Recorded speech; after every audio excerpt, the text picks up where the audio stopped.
Derek Ball. Thank you, sir. It's a pleasure to rise on behalf of New Zealand First to speak on the support for children and hardship bill.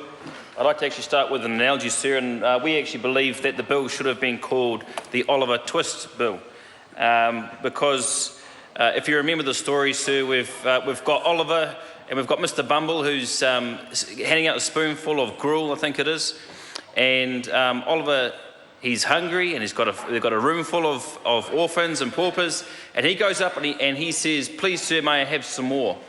Because yes, the government and Mr. Bumble, I think it was, who was giving out the gruel, is doing a good thing and giving out some food to the children that need it, that are hungry, that are poor, but it's not enough.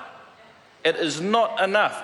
And Oliver goes up and asks, "Please, sir, may I have some more?" And that's exactly what the opposition on this side of their house is doing to the government, is asking and telling them that those children in poverty that are in those poor beneficiary households and with the sole parents, they need more than what they're getting through this legislation. So yes, we are going to be supporting this legislation because it's a little bit. Yes, they need that food. Yes, they need that gruel. Yes, they need that $25. Yes, they need the extra money, but it's not enough. And that's the position that New Zealand First is taking on this, sir. And what we heard the Minister say actually earlier on was that it is going to make a real and meaningful difference. Well, New Zealand First believes that yes, it is making a difference, but it's not real and it's not meaningful. And what I'd like to do, sir, actually is go through one of the documents that Alfred Naro went through, which was the regulatory impact statement. And we've heard a couple of comments from Mr. Ducey as well, that this side of the House is being quite selective with the information and the data. Well, there's a lot of information actually in the regulatory impact statement that the government is being quite selective about presenting to their House and to the people of New Zealand, because really what we've been hearing is a bunch of rhetoric and media sound bites that basically what the government wants the public of New Zealand to understand is that people who have are beneficiaries or the working poor who are feeling the pinch of being in poverty, they'll get extra money. They'll get $25 a week. That's the soundbite that the government wants to put out to the public and wants the public to believe. And it's not true. And I'll prove that by going through the regulatory impact statement. So I'd just like to echo a couple of things first of Carmel Sepuloni's that stated that there is common ground. Yes, there is. We understand that we all in this House understand that there is an issue with poverty, and children in poverty is just an absolute unacceptable fact that we have in New Zealand. We want to address that. This goes some way to doing that, but not far enough, sir. So what in the regulatory impact statement, it goes through the actual objectives of what this legislation is about.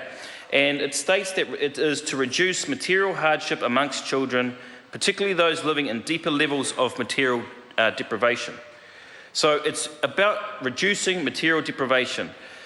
Does this legislation assist and target sole parents? The answer is yes.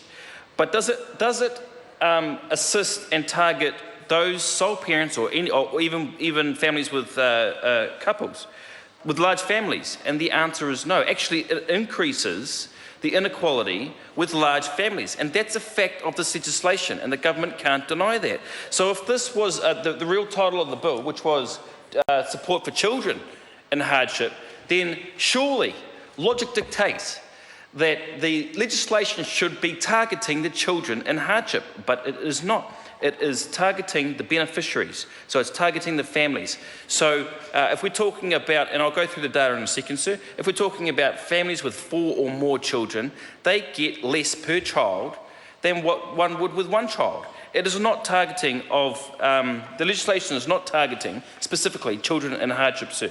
It is going a very minuscule way of trying to assist the entire family, but it is not targeting the children. There are examples in the regulatory impact statement that actually highlights the limitations of the legislation itself. And one example is when it's talking about the options that they were going through and the broad coverage, and specifically the benefit rates, the increase of the benefit rates. And it states here, an increase in benefit rates is relatively well targeted to families in material hardship, relatively, but misses working families in material hardship. So the first question is, So what about the working families? We've got a lot of children and families that have at least one of their parents that are working, and they are still below the poverty line. How is this legislation addressing that issue?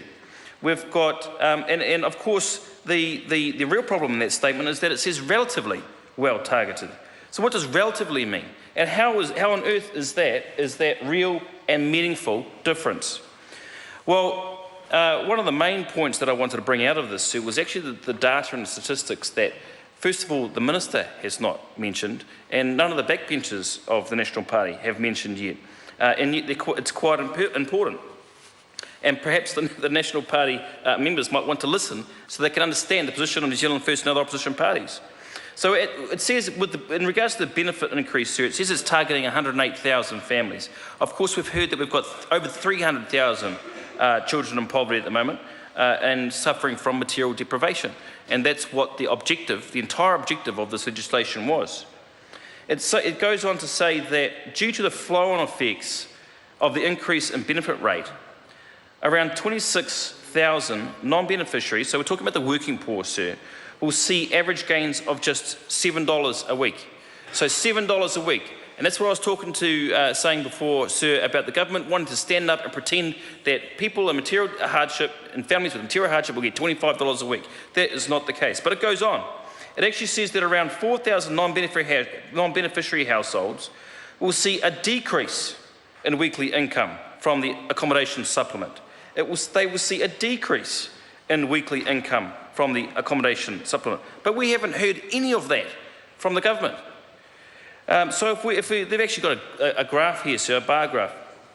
And actually, we've got 50 to 60, it shows here, it's got 50 to 60,000 families that will receive less than $20 a week. And in fact, it's more, around about 25,000 families will get under $10 a week. And then if you add to that the fact that I've just mentioned you've got 4,000 who'll be losing money a week, this is not the solution and the grand solution and the best legislation that the Minister is trying to sell it as and that the government backbench is trying to sell it as. And they failed to mention all of this information, sir. And actually, if we look at a table across the page there, and it goes to break down exactly how much different family types will get. So if we're talking about sole parents with 4 or more children. So sole parents with 4 or more children will get just over $22 a week. So if you break it down to a daily average with just 4 children, that'll be less than $1 a day per child. So how is that? How is that real and meaningful? And how is that going to achieve the objective in decreasing material hardship for these children? They won't, sir. And even if it gets even less with couples, if you've got a family with a couple, 4 or more children, they get $16 a week. So that's less than 50 cents, or around the 50 cents a day per child. How is that real and meaningful? But if you bear in mind the departmental report, which states that the bill intends to provide an increase in the amount that beneficiary families receive and will help to ensure they can pay for family necessities, critical to the well-being of their children. How does that make sense if they're getting 50 cents per child per day? That's the Oliver Twist part of this legislation, sir. And that is why New Zealand First, although we will be supporting it, we have massive reservations. And we've got issues, and the real problem that New Zealand First has is that this is all in the regulatory impact statement, and we haven't heard any of that information at all from the Minister or from the government, sir. So New Zealand First will be supporting this with massive reservations, sir. Thank you. Dr. Parmjit Parmar. Mr. Speaker, I'm taking a very